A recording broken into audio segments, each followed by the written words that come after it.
Hitler never faced a trial. He committed suicide in his bunker while Berlin was falling. In a matter of minutes, the leader who unleashed the most brutal war in history avoided capture. But if the Allies had taken him alive, everything would have been different. The Nuremberg trials judged Nazi leaders, but without the central figure. A Hitler on the stand would have revealed documents, military secrets, and the internal workings of the regime. His capture would have unleashed tensions among the victorious powers, should he be executed immediately or subjected to a public trial. How would the post-war period have changed if Hitler had been alive to testify? Would it have further divided the Allies or strengthened their unity? The last bastion, the unexpected capture of the Führer. In the early days of April of 1945, the Third Reich was in its terminal phase. From the east, the Red Army advanced with millions of soldiers through Poland and East Prussia, heading towards the heart of Germany. From the west, American, British, and French forces crossed the Rhine and occupied cities that until recently seemed unattainable. The territory under Nazi control was rapidly diminishing, and the encirclement of Berlin was inexorably closing. The German capital was transforming into a besieged city. Every building acquired military value as an improvised point of resistance. Soviet artillery unleashed constant fire on the city, while columns of dark smoke rose from neighborhoods reduced to ruins. In the streets, teenagers from the Nazi youth organization received rifles they barely knew how to use, mixed with Wehrmacht veterans weakened after years of campaigns. None of them could ignore that they were fighting for a doomed regime, but the propaganda insisted on the need to resist until the end. Under the Chancellery, a system of bunkers served as a refuge for the Nazi leadership. There, Adolf Hitler remained isolated in what had become his last redoubt. The figure that had dragged Europe into the most destructive war in its history appeared visibly deteriorated, with physical tremors, difficulty walking, and an aged appearance that contrasted with the image of invulnerability that the propaganda had built for years. Around him remained the closest collaborators. Joseph Goebbels roamed the corridors as the custodian of propaganda that no longer found audiences. Martin Bormann continued issuing orders, although most went unexecuted. Assistants, secretaries, and military personnel maintained rigid routines in an environment quickly sinking into unreality. Meanwhile, on the surface, the fighting was growing ever more intense. On the 16th of April, the final Soviet offensive on Berlin began. Troops experienced in urban assaults advanced street by street, using explosive charges and flamethrowers to dislodge the defenders. The numerical and material superiority of the Red Army made the fall of the city inevitable. The question was no longer whether Berlin would hold out, but how many more days it would take to fall. In that context, Hitler continued issuing orders disconnected from military reality. He demanded counterattacks from divisions destroyed weeks earlier, and called for the loyalty of generals who no longer had effective troops. The reports reaching the bunker spoke of the Luftwaffe without fuel, of units reduced to minimal groups, and of a civilian population fleeing to the western areas, hoping to surrender to Americans or British rather than to the Soviets. The routine of the Führer bunker acquired a ceremonial character. Daily meetings in front of obsolete maps, discussions with generals without real room for action, and constant consumption of medication defined the day-to-day. The isolation reinforced Hitler's disconnection with the situation on the surface. Between fits of rage and long silences, the circle of collaborators was reduced, and the atmosphere became increasingly tense. April 30th marked a turning point. According to recorded history, Hitler took his life inside the bunker alongside Eva Braun. But in this alternate scenario, the Soviet assault advanced more rapidly than expected and managed to penetrate the underground defenses before the dictator executed his plan. The units in charge of the operation were troops selected for their experience in urban combat. They had participated in Stalingrad and Königsberg, knew techniques for breaking through fortified structures, and had engineers trained in neutralizing defenses. They opened accesses with concentrated charges, cleared corridors with machine gun fire, and evacuated enemy positions with flamethrowers. The German resistance on the entry levels was minimal, consisting of young SS members and officers with no expectation of survival. The entry to the bunker was brief and violent. Explosives and gunfire filled the narrow corridors, engulfed in smoke and confusion. The Soviet soldiers, who expected to find lifeless bodies, instead found Hitler accompanied by secretaries and generals in a state of shock. The dictator did not resist. Within a matter of minutes, he was handcuffed, stripped of weapons and personal belongings, and moved to an adjoining room. A Soviet officer took photographs that captured the image of a gaunt prisoner, still dressed in uniform, sitting under guard. The capture was immediate and without additional violence. Stalin had instructed his commanders on the importance of capturing him alive if the opportunity arose. The Soviet command understood the political value of that fact. Hitler was separated from his collaborators and confined in an improvised cell. A permanent guard of experienced veterans was assigned to watch over him. The first interrogations were limited to confirming identity and ruling out the existence of hidden weapons or escape plans. The transfer to the rear was organized in secret. On the surface, Berlin continued burning under scattered fighting, but an armored convoy managed to evacuate the prisoner to a barracks in the eastern sector. There, military doctors and intelligence agents verified his identity through dental exams and comparison with official records. With that confirmation, the Red Army ensured that the news was transmitted in a controlled manner to Moscow. The discovery of the Führer alive was received cautiously by the Soviet High Command. The immediate order was to maintain absolute secrecy until Stalin decided how to proceed. Meanwhile, intelligence teams began cataloguing documents, maps, and objects recovered in the bunker with the aim of using them as evidence in a future trial. In the ranks of the Red Army, the news circulated informally and had a considerable impact. Soldiers who had fought in devastating battles such as Stalingrad or Kursk saw in the capture a symbol of total victory. Among them, voices emerged calling for immediate execution, but the political commissars reminded them of the strict orders. The prisoner had to arrive alive in Moscow. On the German side, the news spread slowly. Officers still fighting in different sectors of Berlin confirmed that Hitler was in Soviet hands. That revelation destroyed the remaining morale. The myth of the leader willing to die before surrendering crumbled, and numerous units began seeking surrender to the Western Allies. For the civilian population, the capture did not immediately change the struggle to survive among ruins, hunger, and bombings. However, the confirmation that the leader had been reduced to a prisoner undermined the last illusions of resistance. The images of a Hitler guarded replaced the propaganda of the invulnerable Führer and marked the symbolic end of a regime that had promised to last 1,000 years. The stage was thus transformed. Instead of a suicide in the darkness of a bunker, Hitler's fate was placed in the hands of his enemies. From that moment, every Soviet decision regarding the prisoner would have gained worldwide repercussions.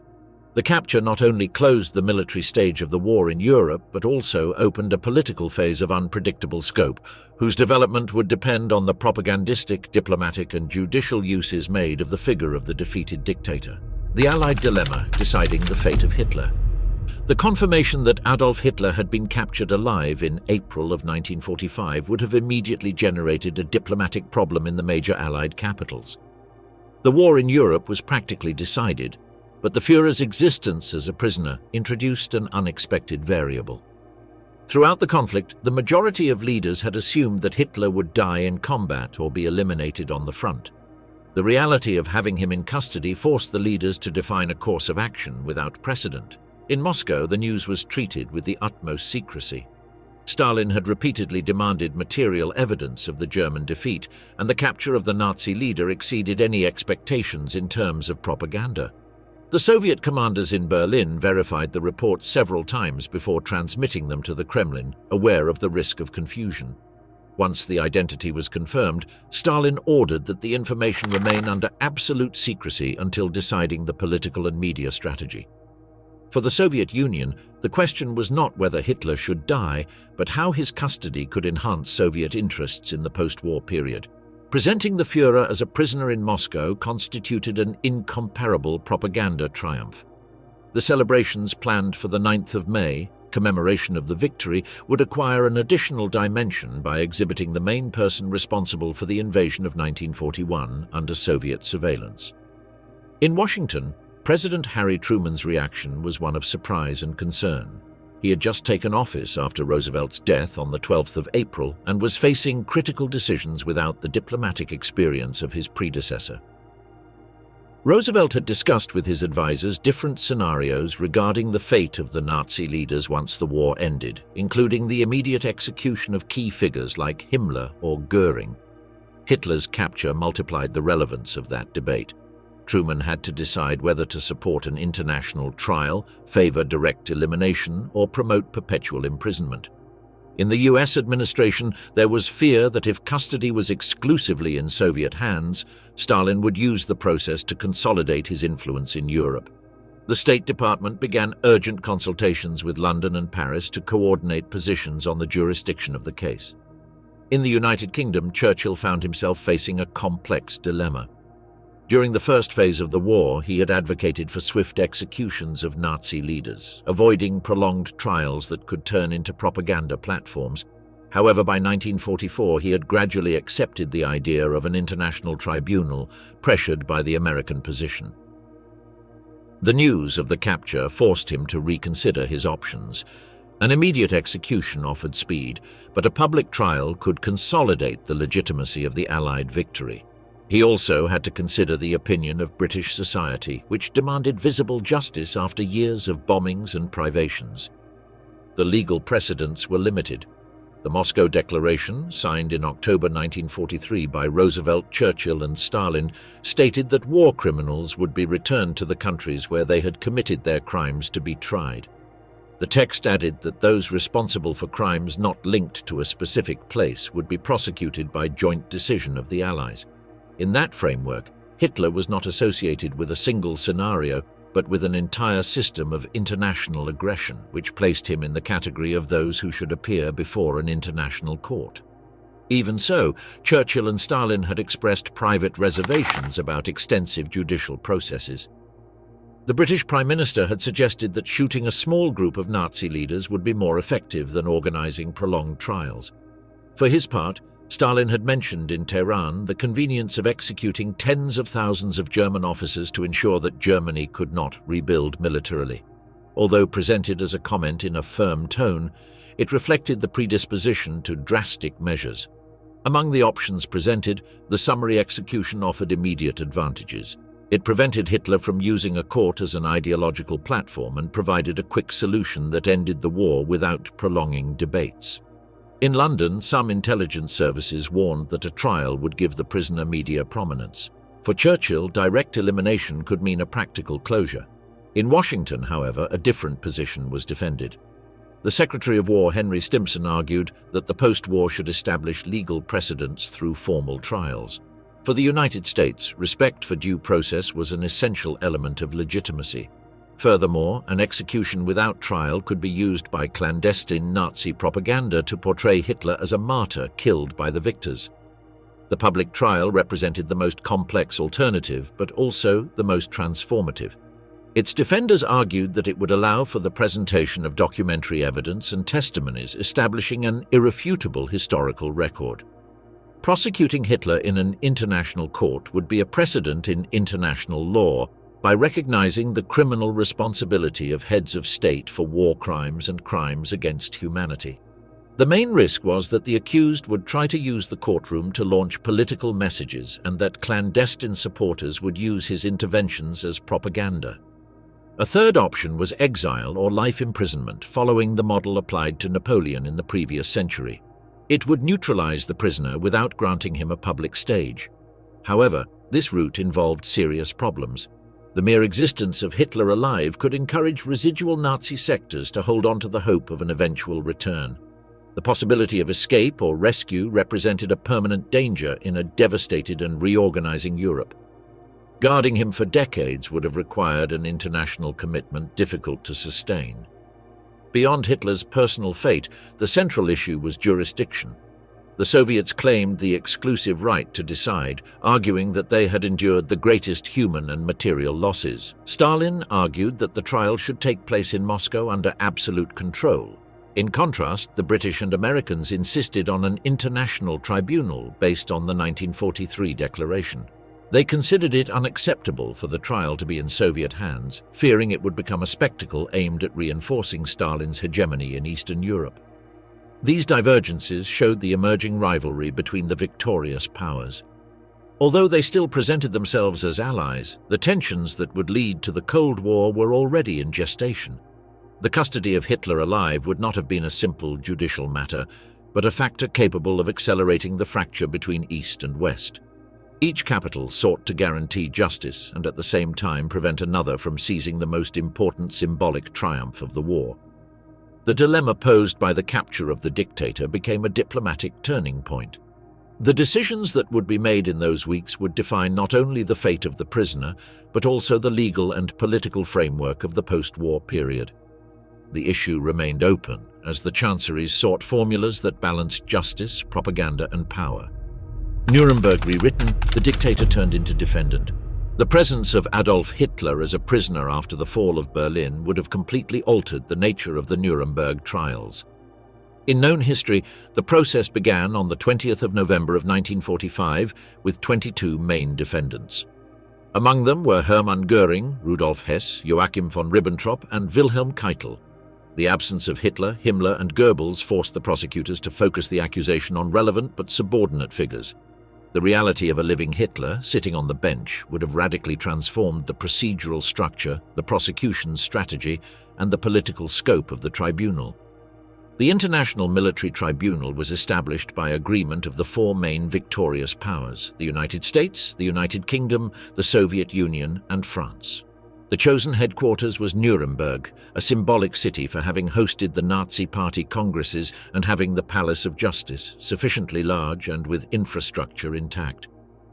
With Hitler among the accused, the arrangement of the courtroom would have been different. He would have occupied a central place, separated from the rest for security reasons, under constant medical surveillance to prevent suicide or induced fainting. International interest would have eclipsed any other accused, focusing the tribunal's and media's attention on his figure. The accusation would have reconfigured its structure. In the historical version, the charges were divided into conspiracy, crimes against peace, war crimes, and crimes against humanity.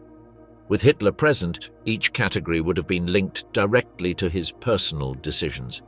The intention would have been to demonstrate that Nazism was not an autonomous system, but a machinery directed from the top through concrete orders from the Führer. Signed documents, public speeches, and military directives would have been consistently presented to establish that chain of command.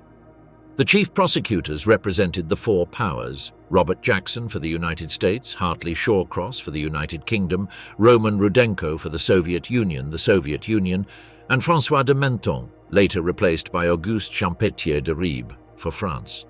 With Hitler present, their differences in approach would have sharpened.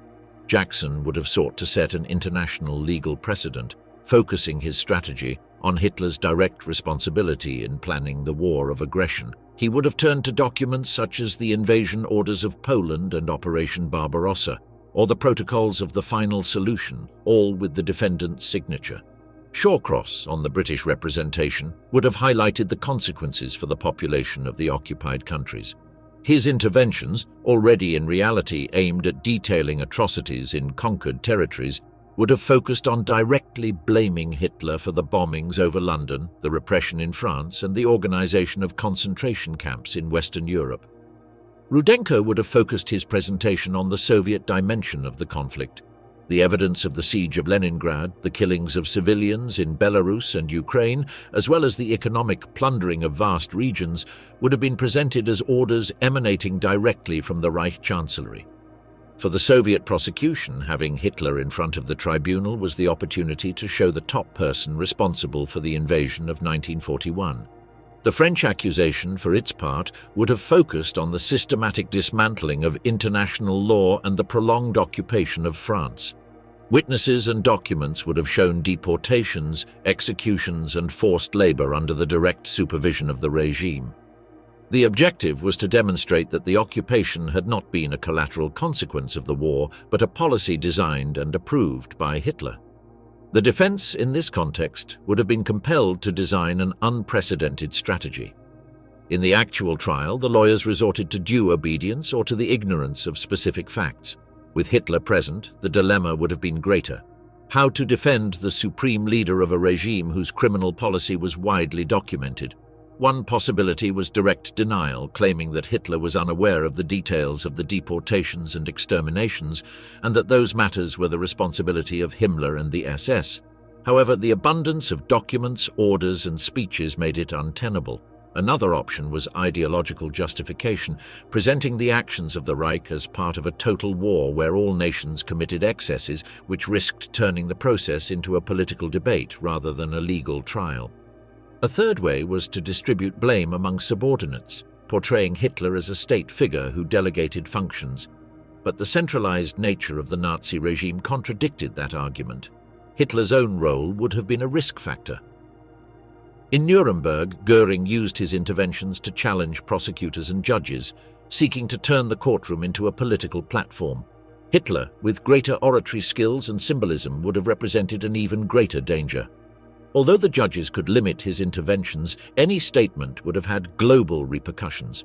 Even prolonged silence or a brief phrase could become propaganda material for clandestine sectors. The impact of the witnesses would also have changed significantly. In the actual trials, concentration camp survivors and German military personnel provided essential evidence. In the presence of Hitler, those testimonies would have gained multiplied weight.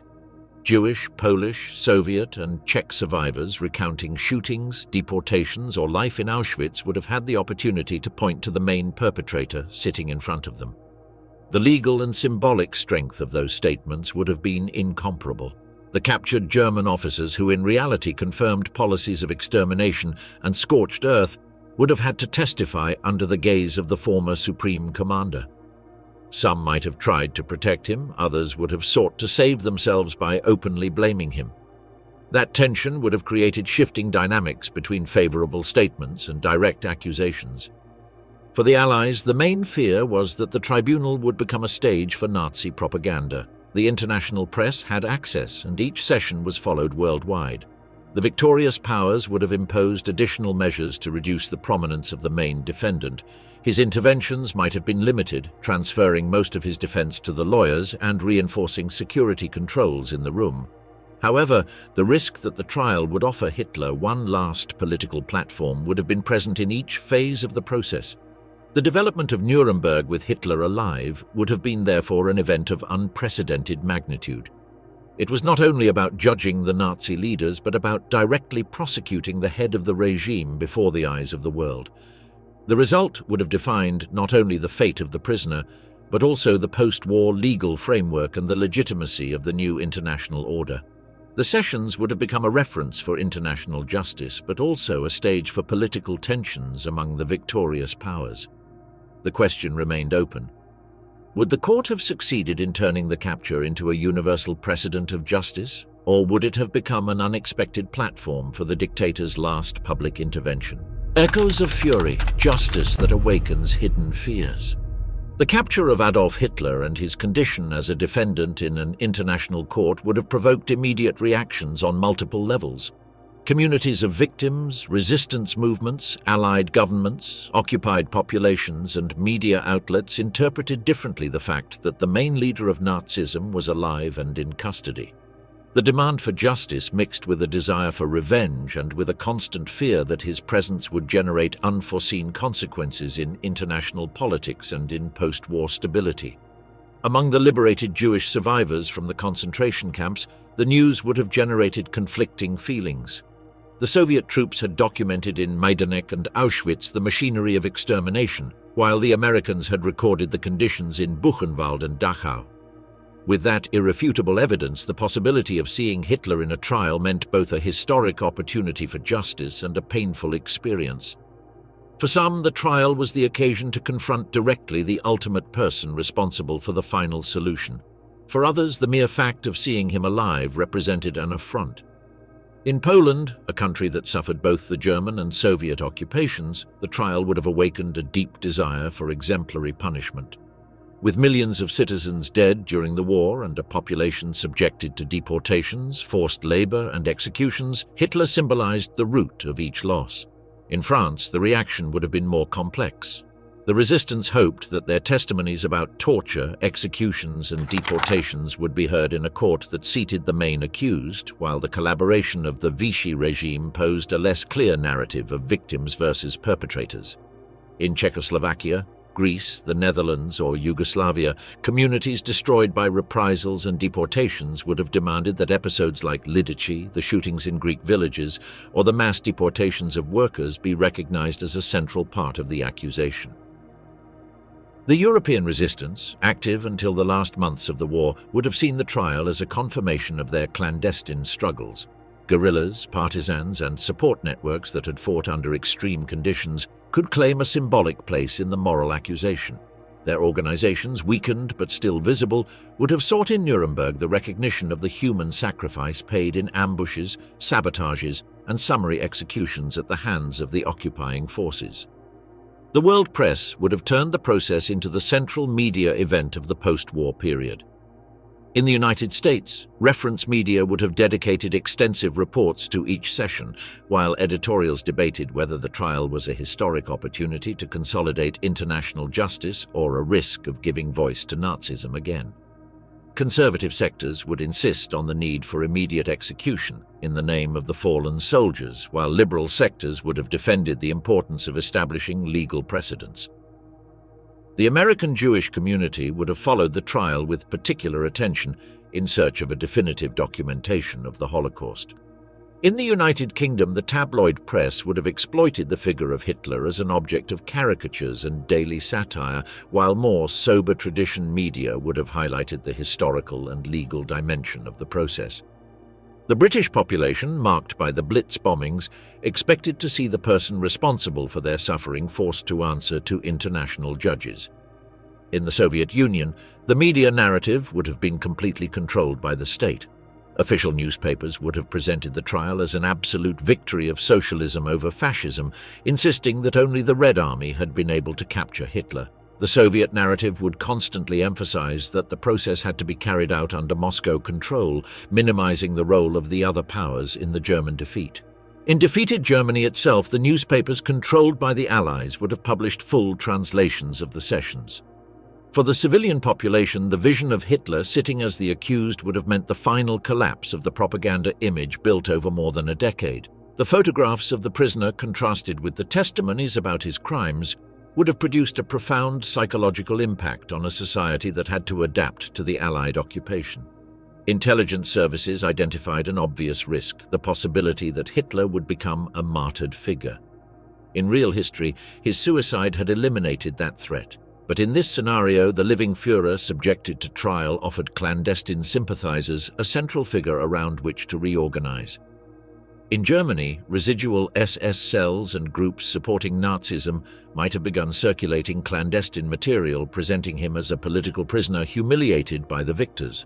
That propaganda portrayed him as a leader betrayed by his generals or handed over by disloyal collaborators. The werewolf movement, which in reality carried out isolated sabotage operations after the capitulation, might have found in the survival of Hitler an element of ideological cohesion to prolong its activities. The threat was not limited to within Germany. In Latin America, there were communities of German immigrants with Nazi sympathies, particularly in Argentina, Chile, and Brazil. In this scenario, the trial would have reinforced their propaganda activities, presenting Hitler as a victim of an international conspiracy. In Arab regions, where there had been sectors sympathetic to Nazism due to their opposition to Zionism and colonial powers, the news of a living Hitler would have fueled political tensions. The Nazi underground would have sought to exploit any aspect of the process.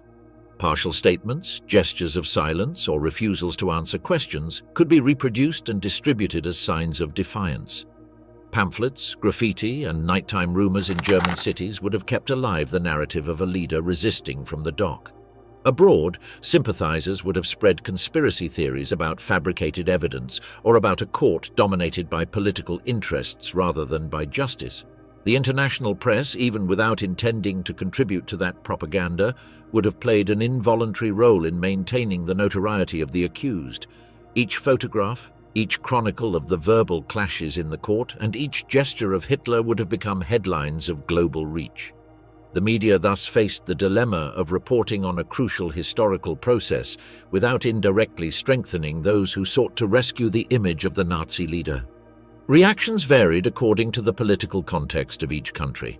In France, part of society demanded immediate punishment, while other sectors defended the value of a full judicial process as the basis for national reconciliation. In Switzerland or Spain, neutral countries or those with fascism-sympathizing governments, the trial would have provoked internal debates about collaborationism and political responsibility. The figure of Hitler alive in an international court would have thus become a catalyst of diverse tensions. For the victims, it represented the possibility of justice, but also a source of renewed pain. For the Allied governments, it was a propagandistic opportunity and a political risk simultaneously. For clandestine sympathizers, it offered a symbol with which to reconstruct a narrative of resistance. Hitler's trial, with its echoes worldwide, would have been much more than a legal process. It would have been a symbolic battlefield where justice, revenge, and fear clashed. The tension between definitively exposing Nazi crimes and the risk of giving the accused an unexpected platform would have defined the immediate post-war period. The outcome remained open as the world watched with uncertainty how a single prisoner could alter the course of memory and international politics. The alternate ending, scenarios of an impossible fate. The capture of Adolf Hitler alive would have forced the Allies to decide the fate of the most representative prisoner of the Second World War. The issue was not only judicial or political, but also symbolic, as it defined the way in which the defeat of Nazism would be remembered. In the strategic debate, three main scenarios emerged: public execution, life imprisonment, or, in an extreme framework, accidental escape or release. Public execution was the most direct option and laden with political significance.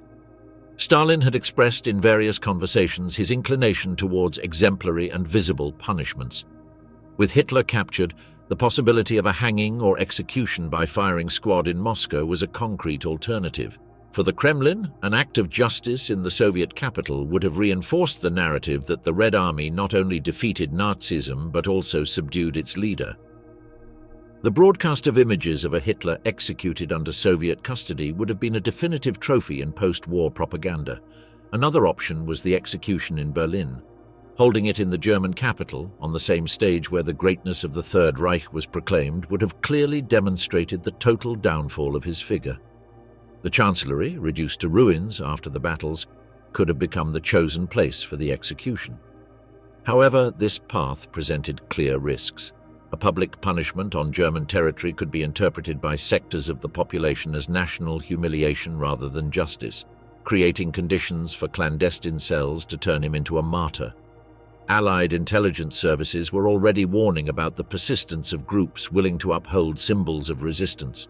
From the perspective of historical memory, a public execution eliminated all doubt about its fate and closed any possibility of speculation.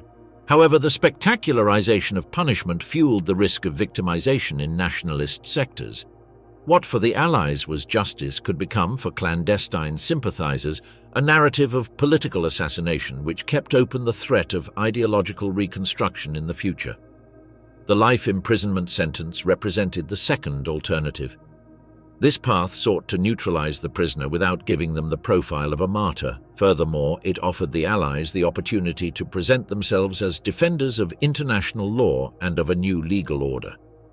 The question of the place of custody was decisive and with immediate geopolitical implications. For the Soviet Union, the transfer to Siberia was a feasible option. Hitler would have remained in total isolation under the control of the NKVD, in conditions that made communication with the outside world impossible. Moscow could use his confinement as a symbol of Soviet power, although in the West that measure would have been denounced as propaganda instrumentalization. Another possibility was Spandau Prison in Berlin, under shared custody between Soviets, Americans, British, and French. This model, later applied to other Nazi leaders, offered a rotating control among the powers. Under this scheme, Hitler would have lived in absolute isolation, with extremely restricted visits and censorship over any statement. The maintenance of a prisoner Hitler for decades posed logistical difficulties and permanent risks. The surveillance had to be extreme, with strict medical protocols to prevent suicides and security deployments capable of thwarting escape or rescue attempts. His mere existence would have kept public discussion active on each anniversary of his capture, in each report on his health status, or in each strengthening of security measures. Prolonged imprisonment could have served as a constant reminder of the failure of Nazism, a living testimony to the fall of its regime. However, it also generated the threat of turning the prison into a place of clandestine pilgrimage. Spandau, in particular, could transform into a symbolic sanctuary for sympathizers seeking to keep the memory of the Führer alive. With the passing of the years, the image of a Hitler aging in a cell could generate feelings of compassion or feed mythifications. The third scenario, less likely but present in public speculations, was the accidental escape or release. Persistent rumors circulated in the post-war period about Nazi leaders who had escaped to Latin America, the Middle East, or remote areas of Europe. Cases like those of Adolf Eichmann or Josef Mengele, who managed to evade capture for years, fueled the perception that there were international networks supporting war criminals. If Hitler had been transferred as a prisoner, any failure in custody would have caused immediate speculation about his escape. The possibility that he found refuge in Argentina, with support from organizations like ODESSA, would have had a considerable propaganda effect. Even without evidence, the belief in a fugitive Hitler would have sustained conspiratorial narratives about his return. The accidental release, the result of an armed attack, a logistical error, or an unforeseen uprising, could also feature as a hypothesis. Europe in ruins, with clandestine networks still operating, offered a context where a successful escape, though unlikely, was not impossible. The impact of that possibility on public opinion would have been enormous, fueling urban legends that kept Hitler's figure alive in the collective imagination. In the historical reality, Hitler committed suicide in the bunker on the 30th of April of 1945, along with Eva Braun. His remains were partially incinerated by collaborators and then hidden by the Soviets. That ending closed the possibility of a trial, a public execution, or prolonged imprisonment. At the same time, his immediate death eliminated the risk of him being turned into a living propaganda figure during the post-war period. However, the lack of public display of his remains fueled persistent conspiracy theories for decades, with rumors of an alleged escape to Argentina, Spain, or other remote places. The comparison between the historical outcome and the alternative scenarios shows how each option entailed different risks. A public execution definitively closed his story, but with the threat of a political martyrdom. A life imprisonment kept Hitler neutralized, although with the disadvantage of a living symbol that could be exploited for generations. An escape, although unlikely, would have indefinitely prolonged the myth of his survival. Each alternative would have influenced the process of denazification and the construction of European memory.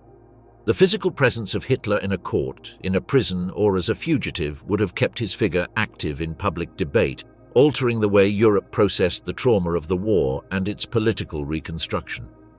The final fate of the dictator was not only a personal matter, but a determining element in the configuration of the subsequent international order. The question of how collective memory would have changed with a living Hitler remained open, projecting beyond the court and beyond the end of the war.